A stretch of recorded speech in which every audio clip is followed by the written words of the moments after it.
Very good morning dear students. Welcome to the second class. I am your Hindi teacher from Premchand memorial public school. Students, आज हम आपकी हिंदी पाठ्य पुस्तक का पाठ 5 पढ़ेंगे जो पेज नंबर 22 पर है.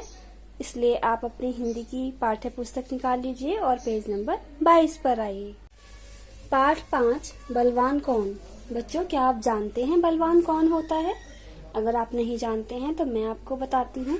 आपको ऐसा लगता होगा कि बलवान वह होता है जो शरीर के आकार में बड़ा हो, परंतु ऐसा नहीं होता. बलवान वह व्यक्ति भी होता है या वह प्राणी भी होता है जो बुद्धिमान होता है. तो इस चैप्टर में हम यही जानेंगे कि बलवान कौन है. संसार में हर बड़े आकार का प्राणी अपने आप को बलवान समझता है. हम बच्चे भी आकार में बड़े प्राणियों को अधिक बलवान समझते हैं, लेकिन ऐसा नहीं होता. अरे, आप सोच में पड़ गए ना. चलिए आपको एक कहानी सुनाते हैं, आप स्वयं ही जान जाएंगे. संसार में हर बड़े आकार का प्राणी हम सभी को बलवान लगता है, परंतु ऐसा नहीं होता.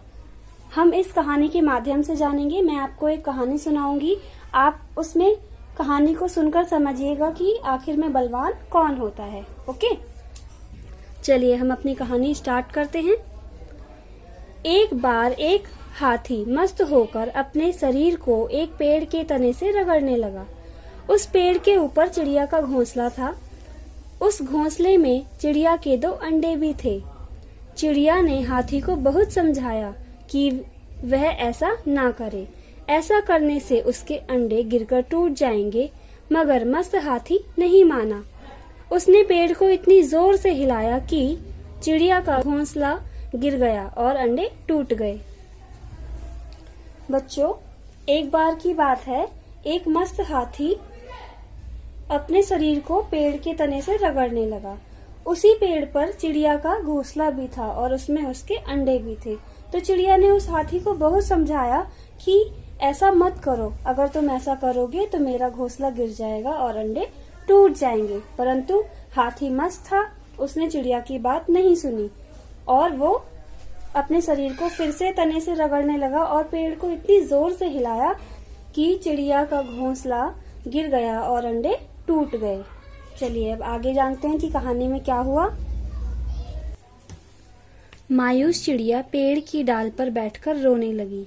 बच्चों, चिड़िया मायूस हुई, मीन्स के बहुत ज्यादा दुखी हुई और पेड़ की डाल पर बैठकर रोने लगी.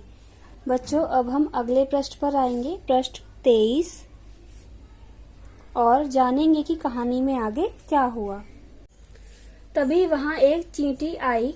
उसने चिड़िया से उसके रोने का कारण पूछा. चिड़िया ने उसे सारी बात बता दी.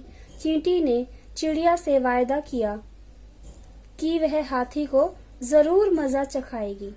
चींटी ने उस अहंकारी तथा पागल हाथी को पेड़ के नीचे देखा. उसने हाथी को जोर से ललकारा. एक चींटी को ललकारते हुए देखकर हाथी ने उसके छोटेपन की खूब हंसी उड़ाई.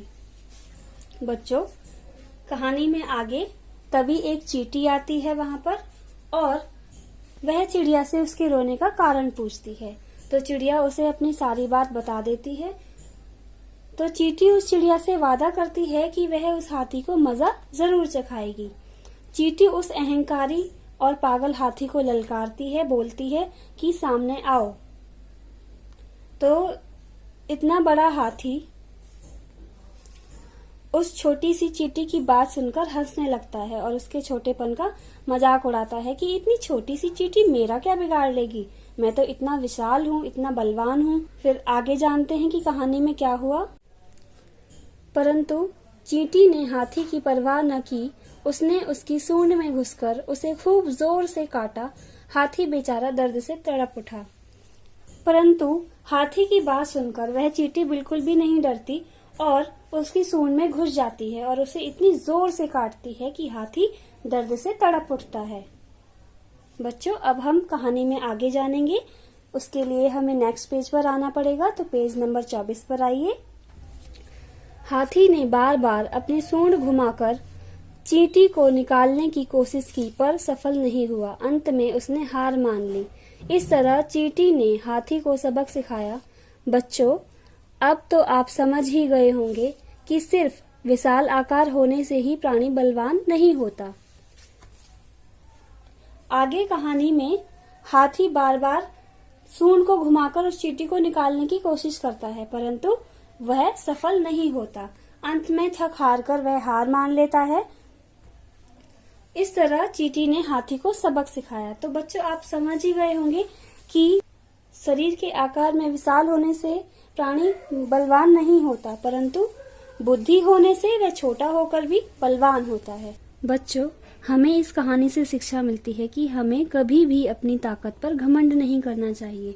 बल किसी भी प्रकार का हो, हमें कभी भी अपनी ताकत पर घमंड नहीं करना चाहिए और कभी भी किसी भी व्यक्ति को या किसी अन्य प्राणी को अपने से कम या छोटा या कमजोर नहीं समझना चाहिए।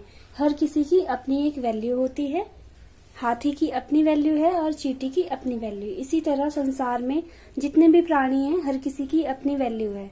तो इसलिए किसी को अपने से कम कभी नहीं समझना चाहिए और अपनी ताकत पर घमंड कभी भी नहीं करना चाहिए। बच्चों,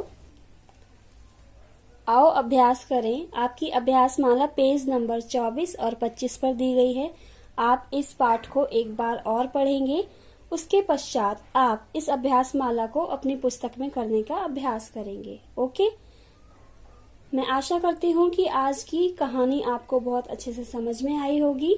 यदि आपको इस कहानी से संबंधित कोई प्रश्न पूछना है तो आप बेझिझक पूछ सकते हैं। आपका दिन शुभ हो। धन्यवाद।